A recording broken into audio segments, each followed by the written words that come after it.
Good morning. It is Tuesday, July 30th, 2013. This is the East Coast Conservative video comment. My name is Hatton Humphrey, and I thank everyone for watching. It's been a while since I've done a comment. Not as long a gap as others, but sorry for the break there. Life happens. I want to talk this morning about being open to listen to the other side and concepts that are knee-jerk responses, and when the other side's right, or when a concept that goes against our knee-jerk reactions is right. And here's what I'm talking about. We have somehow been programmed. And if you listen to the show, you know that Ken and I work against this programming as much as possible. But we have been programmed to, if somebody says, I'm a liberal, we automatically get that mindset in our head. Or when, I say I'm a conservative to somebody that's not, they automatically get a certain mindset in their head. And that's not constructive for the forward momentum of our country. That's point blank. It's not constructive. So what I want to bring up is an NPR story that I heard this morning about Montana.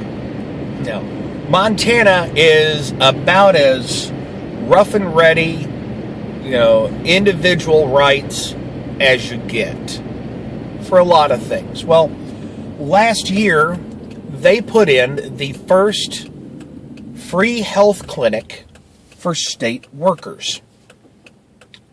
And it's not for the public at large. It is just for the employees of the state of Montana.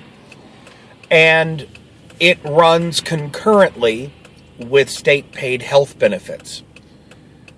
But it is run by a private company that is contracted to the state under different rules. And basically, any state employee or retiree can go in and get, their doctor's visits, mammograms, blood work, whatever medical procedures don't require a hospital, can be done within these health clinics. And right now there's two. One has been open for a year in Helena, and they just opened the second one in Billings. Now, the knee-jerk reaction was that it's going to cost the state more money. And without running the numbers, without knowing the details, without looking at the specifics, that's a fair assumption to make.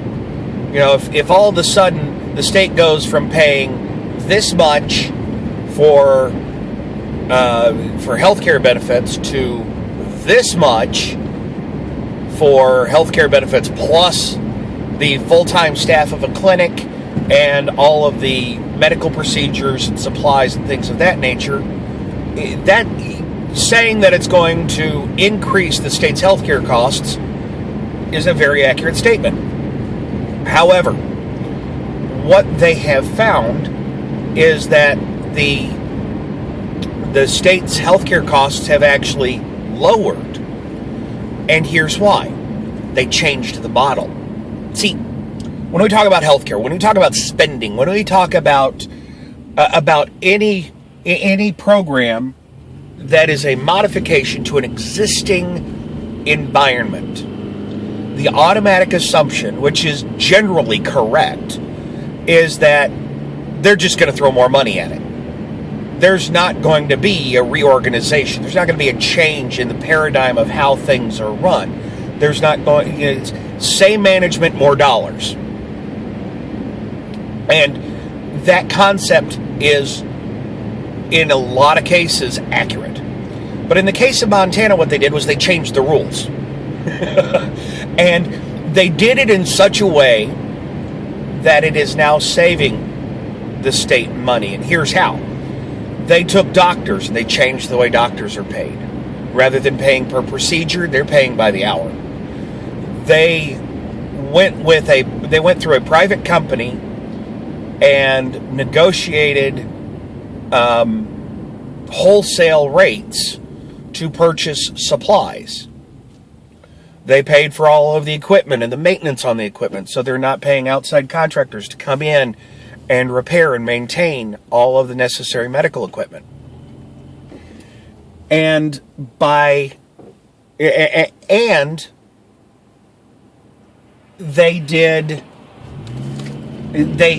brought in a staff that is really on top of their patients. And they talked about all of the things they diagnosed. 600 people with diabetes that didn't know they had diabetes. 2,600 cases of high blood pressure. All these various things that, since they were caught earlier, will, over the long run, as they're treated at a lower cost, prevent the expense of more radical treatment at a later date, which would cost more.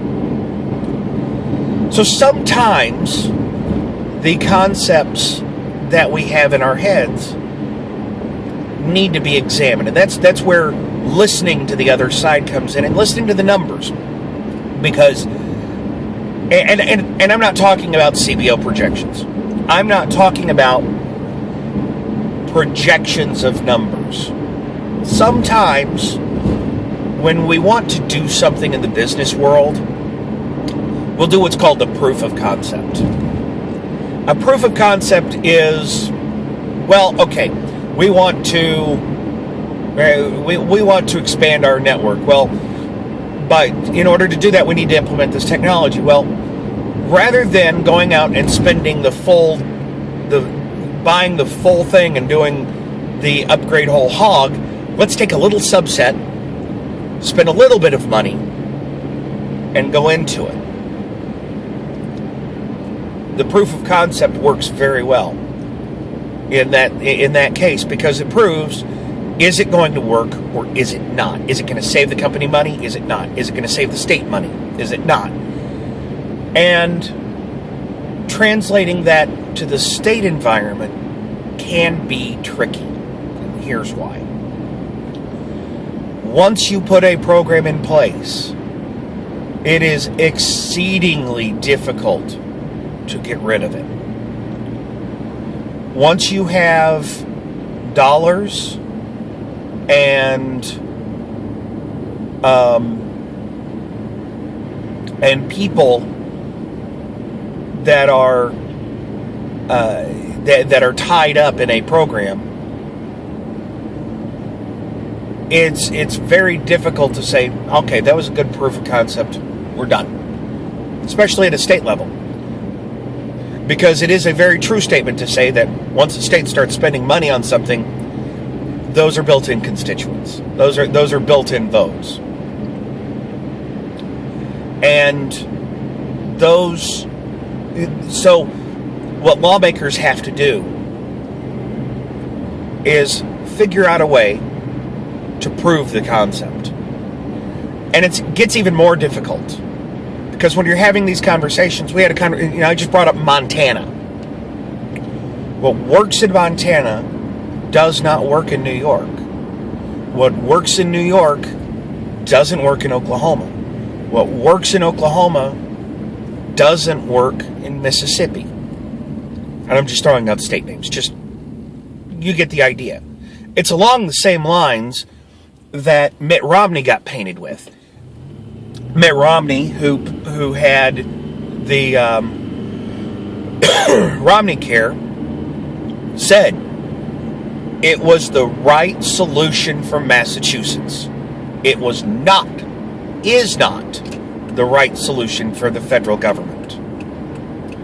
And you almost have to treat the federal government as a 51st state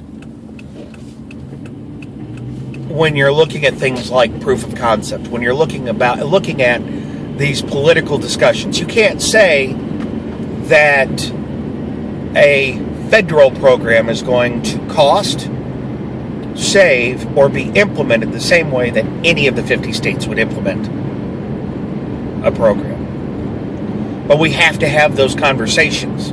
We have to be willing to talk about it. We have to be willing to listen and think logically. A knee-jerk reaction does nothing for the betterment of our country. And the country needs a lot of betterment in a lot of places. So as you're going through your week, as you're going through your day, as you're going through your month, and you come across people that think differently than you do, that talk differently than you do, be willing to listen to them. Be willing to have that conversation. Be willing to at least set aside your differences to have a civil discussion. Because I bet you'll learn something. If nothing else, the limits of your own patience. Thanks a lot for watching, everybody. If you enjoy what you saw, we ask you to join us for our podcast. You can find out more at the website, eastcoastconservative.com. Be sure to click somewhere around here to subscribe to this channel, so when I do more video comments, you can watch them. And if you didn't like what you saw, well, you know what? We'll still invite you to join us. Be a part of the conversation. It's not all about the right. It's not all about the left. It's about America. And you'll hear different words in a different order. Thanks a lot, everybody. Have a great day.